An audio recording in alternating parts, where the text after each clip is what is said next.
이제 대통령실에서 올린 겁니다. 언젠가 누군가 해야 하는 일이라면 바로 지금 윤석열 정부가 하겠습니다. 1년간의 발자취. 이걸 쭉 보고 좀 이따가 민주당에서 올린 카드 뉴스가 있어요. 한번 비교를 해서 보세요. 저는 평가를 안 하겠습니다. 대통령실에요. 행동하는 한미동맹 구현했다. 글로벌 가치동맹으로 재출발했다. 미래지향적 한일관계. 12년 만에 정상 셔틀 외교 복원했다. 이게 이제 조중동이나 다 이런 거 비슷하게 쓸 겁니다. 서로. 왜냐하면 같은 편이거든요. 정상 세일즈 외교로 우리 기업 총력 지원. 한국과 사우디 샤힌 프로젝트 추진. 대한민국 1호 영업사원입니다. 무너진 원전 상태의 복원. 7대 우주 강국으로 도약. 대한민국 우주경제 시대의 개막. 튼튼한 국방, 과학기술 강국 육성. 과학기술, 인재 강국 본격화. 글로벌 디지털 모범국가 기반 마련. 여기까지 보시니까 어떻습니까? 뭔가 좀 뭐 한 것 같죠?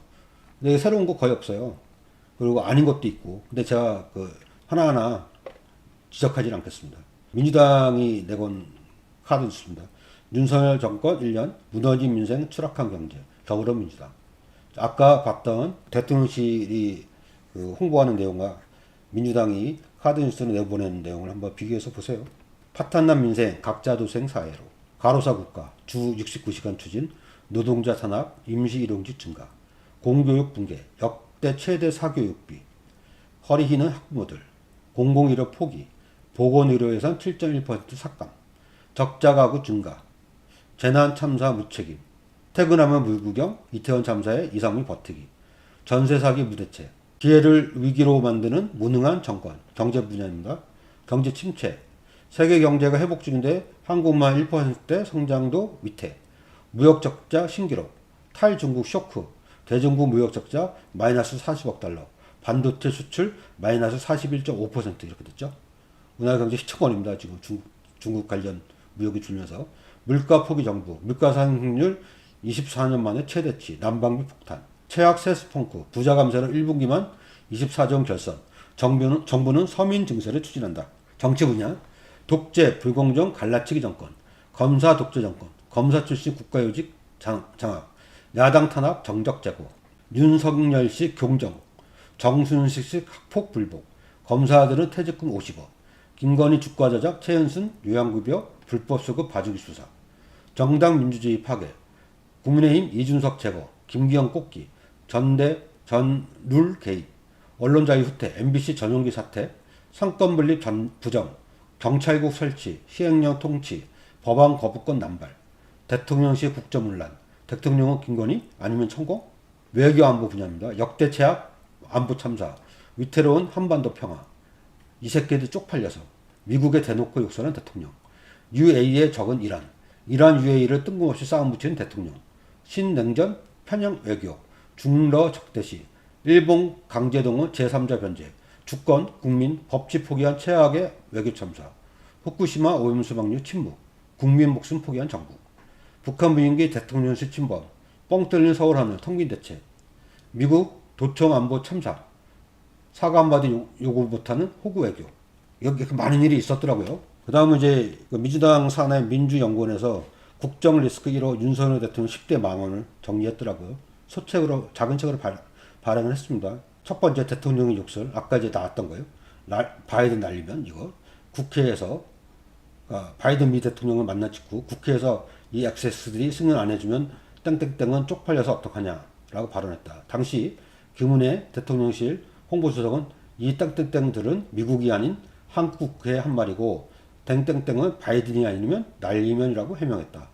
기억하시죠? 그 다음에 유치한 피장파장. 과거에 민변 출신들이 아주 도배를 하지 않았냐. 지난해 6월 출근길 문답 중 검찰 편중 인사 관련 질문에 대한 윤 대통령의 답변이다. 세 번째, 나르시시즘의 극치. 전 정권 지명 장관 중에 이렇게 훌륭한 사람을 봤느냐. 고위 공직 후보자들이 잇따라 낙마한 출근길 문답을 윤 대통령이 한 말이라고 합니다. 그 다음에 배려와 존중과 공감을 상실하는 거. 이태원 참사를 두고요. 그 골목에 가서 여기서 그렇게 많이 죽었단 말이야? 앞서? 뇌진탕? 이런 게 있었겠지. 어떻게 한나라의 대통령이 이런 말을 합니까? 일본 구구 수준의 역사관. 나는 100년 전에 일어날 일 때문에 절대적으로 불가능하다거나 일본이 무릎을 꿇고 용서를 구해야 한다는 생각은 받아들일 수 없다. 이런 얘기를 했었죠. 워싱턴 포스트 인터뷰에서. 서툴고 위험한 외교 망언. 아랍에미리트 적은 이란, 아까 봤죠? 서슴지 않는 적대와 혐오, 화물연대 파업, 북핵 위협과 마찬가지다. 모국어를 북고라는 대통령. 내셔널 메모리얼 파크라고 하면 멋있는데 국립추모공원이라고 하면 멋이 없다. 황당한 사람입니다. 다시 색깔론. 종북 주사파는 반국가 세력이고 반헌법 세력이다. 이들과의 협치는 불가능하다. 민주당 대놓고 얘기하는 거예요. 국민이 이해해줘야 하는 대통령. 대통령 처음 해보는 거기 때문에 라고 그런 말을 대놓고 기자들한테 했죠. 윤석열 정부 1년을 쭉 살펴볼게요. 그러니까 조선일보 어떻게 보도하는지 보세요. 조선일보가 먼저 보도했습니다. 입법에 가로막힌 윤석열 정부 1년. 그러니까 민주당을 까는 거죠. 윤석열 정부 1년, 윤석열이 뭐 하고 싶었는데 민주당 때문에 못했다. 이렇게 민주당 핑계 댑니다. 중앙일보도 그 청소년 발의문 본물, 국정 12개 입법은 표류, 윤석열 정부 1년 일 안 하는 국회, 똑같이 민주당 탓을 하죠. 연금 노동 교육, 미래세대 위한 개혁, 야 암체에 걸렸다. 이거 조선일보예요. 아까 얘기했듯이. 그랬더니 그 다음날 윤석열 대통령이 5월 9일날 이 말을 했는데 5월 9일 아침자 아까 신문이에요. 5월 9일 아침에 조선일보를 봤나 보죠. 그래서 과거 정부 평가가 출발점. 거야에 막혔다. 그래서 문재인 정부와 야당을 비판했죠. 3대 개혁 지지부진 질문에 대통령실 개혁 입법 34%면 국회 통과. 야를 겨냥했다는 얘기죠. 국회가 입법 거수기가 아니잖아요. 삼권 분립이 되어 있는데 국회에 대해서 함부로 말하면 안 됩니다. 국민이 그렇게 의석을 분배해 준 거고 국민이 윤석열 씨를 대통령으로 뽑아준 겁니다. 서로 존중해야죠. 그러니까 윤석열 대통령 취임 1년 동안 바이든이 이제 그 우리나라 방한할 때 최고 지지율 53%.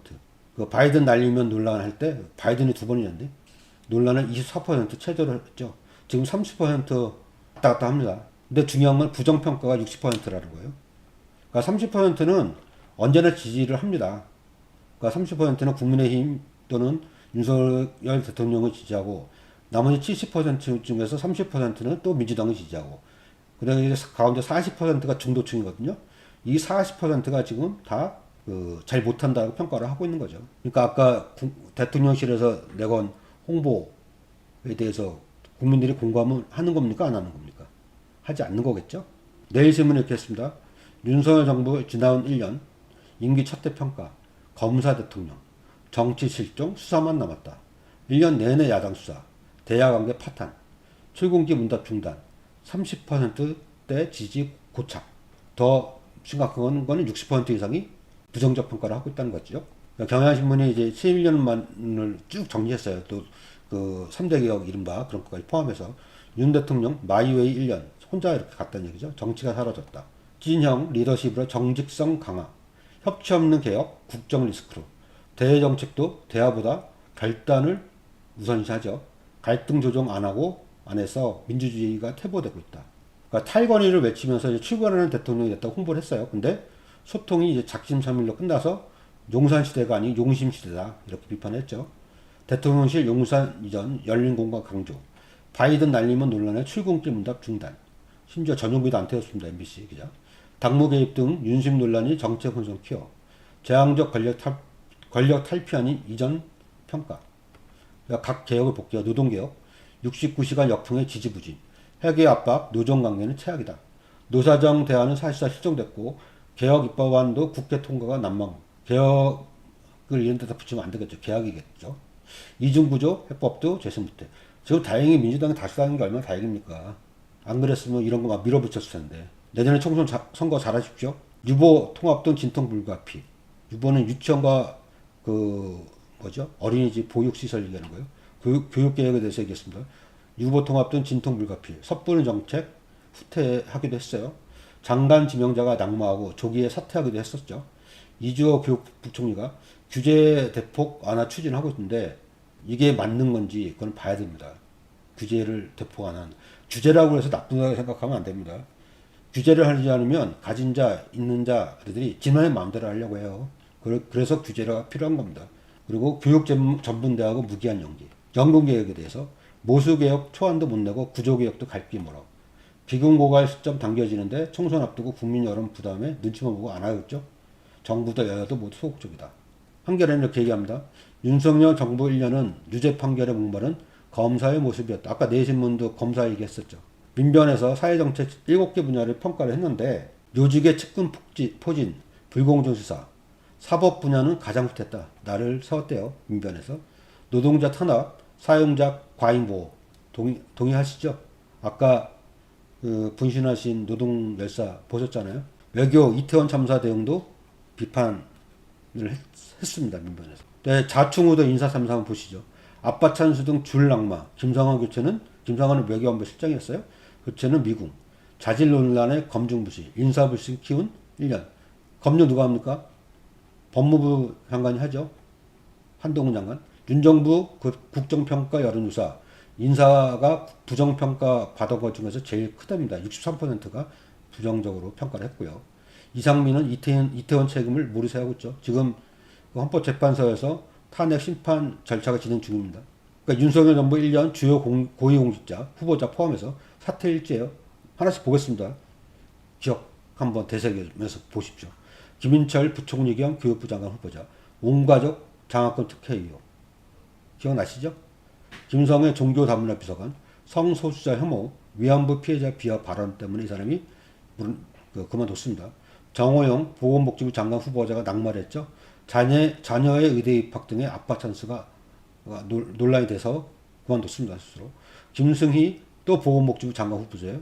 정치자금 사적 유용한 의혹 때문에 사퇴를 했고, 송홍렬 공정거래위원장 후보자 성희롱 발언 전력 때문에 그만뒀죠.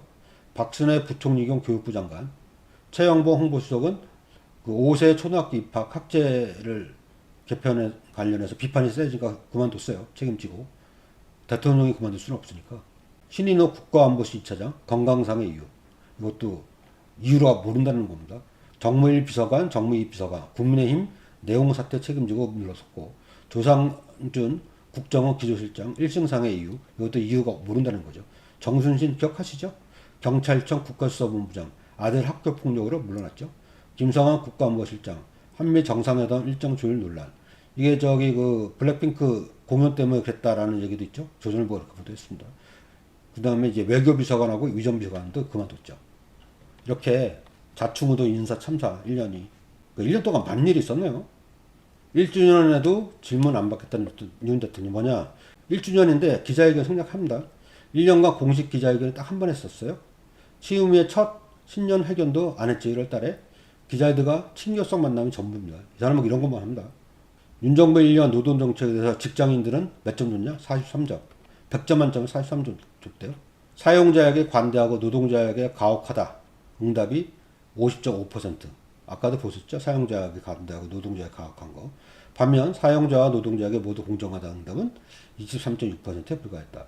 여기 윤석열 대통령 지지층이에요.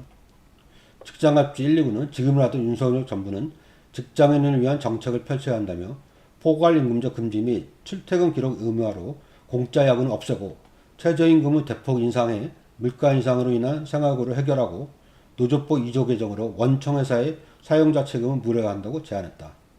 이게 정상적인 나라죠. 이렇게 직장갑질 119에서 요구한 상황이 당연히 해야 되는데 당연히 못하는 게 비정상이죠.